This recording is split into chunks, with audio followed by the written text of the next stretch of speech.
पानी की समस्या कोलफील्ड एरिया में सबसे ज़्यादा है, लेकिन सरकारी स्कूल सारे गरीब बच्चों को लेते हैं।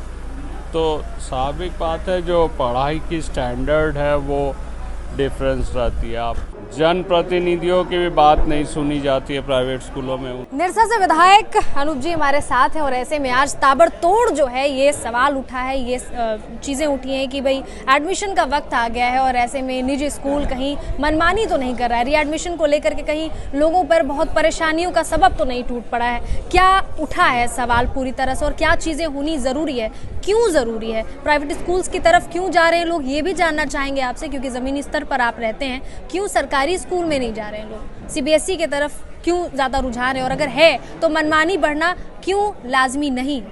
देखिए, एक समय थे जब सरकारी स्कूल से ही ज़्यादा लोग पास करते थे। हम तो इस सदन के भी अच्छे लोगों को देखे हैं, अच्छे इंडस्ट्रियलिस्ट को देखें जो लोग सरकारी स्कूल से पास किए। अभी लोग प्राइवेट स्कूल का एक दौर है, लोग सोचते हैं जो प्राइवेट स्कूलों में ज़्यादा अच्छी पढ़ाई होती है और स्वाभाविक बात है, हम भी ये सोचते हैं जो प्राइवेट स्कूलों में जिस तरीके से पढ़ाई होती है हमने गवर्नमेंट स्कूलों में वो स्टैंडर्ड अभी तक नहीं बना पाए। तो हम लोगों को वो लेवल मेंटेन करना होगा। रीएडमिशन के विरोध हम लोग भी करते हैं, लेकिन ये मामला वर्ष 2000 से ही सदन में उठ रही है। स्पेशल कमेटी बनी, 2 बार बनी, स्पेशल कमेटी अपनी रिपोर्ट भी दी, लेकिन इसके ऊपर कोई ठोस कार्रवाई कभी भी हुई। क्या लगता है ये भी इस बार भी राजनीतिक मुद्दा ही बनकर रह जाएगा कि प्राइवेट स्कूल्स में जो रीएडमिशन फ़ी है वो कम होना चाहिए और निजी स्कूल से जुड़े जो मामले? देखिए, कुछ चीज़ जनता को सुनाने के लिए भी होते हैं, बहुत लोग सदन में उठाते हैं इस मसले को जो लोग सुने, लेकिन चीज़ें उनकी भी सरकार थी तब भी हुई नहीं, हम लोगों की भी सरकार है तो यथावत है।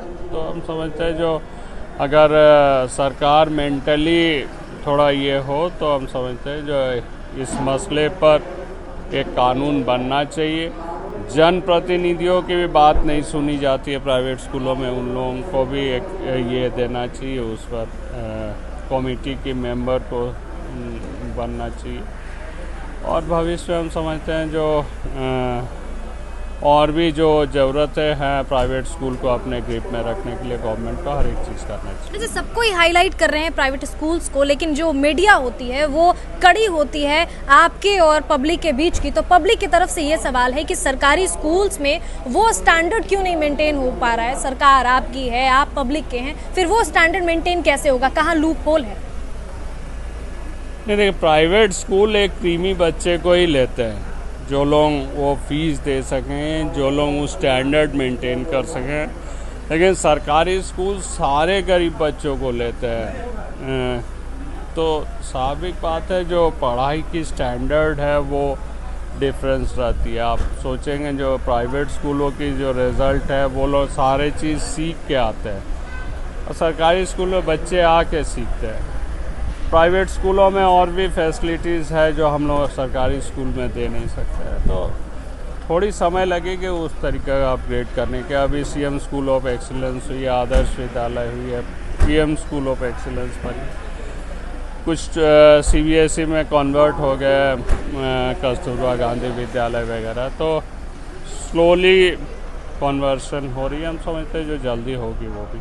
निरसा में क्या ऐसी बेसिक प्रॉब्लम्स हैं जो आपने यहाँ पे उठाई? इतने सारे सवाल आपने उठाए और लगा कि धरातल पर उठाने के बाद वो धरातल तक उतरेंगे। प्राइम मुद्दा तो पानी की है, पानी की समस्या कोलफील्ड एरिया में सबसे ज़्यादा है। देखिए, सदन में उठाने से ही मामला वो धरातल में नहीं उतरती है, आपको बैठ के करना पड़ता है। सदन एक महज अपनी वक्तव्यों को रखने की एक जगह है, लेकिन सारी चीज़ें होगी आप जब ऑफिस में बैठ के करेंगे, सारी चीज़ें होंगे जब आप वहाँ क्षेत्र में बैठकर ज़मीन पर काम करना शुरुआत करें। तो सदन एक अपने वाक्यों को, अपने वक्तव्यों को रखने की एक जगह है जहाँ सरकार भी सुनती है। लेकिन हम समझते हैं जो हम लोगों को और मेहनत करनी होगी हर एक डिपार्टमेंट में जाके अपने कामों को करने। कोल कंपनियों को लेके हमेशा मुखर होते हैं अनूप जी, क्या बोलेंगे?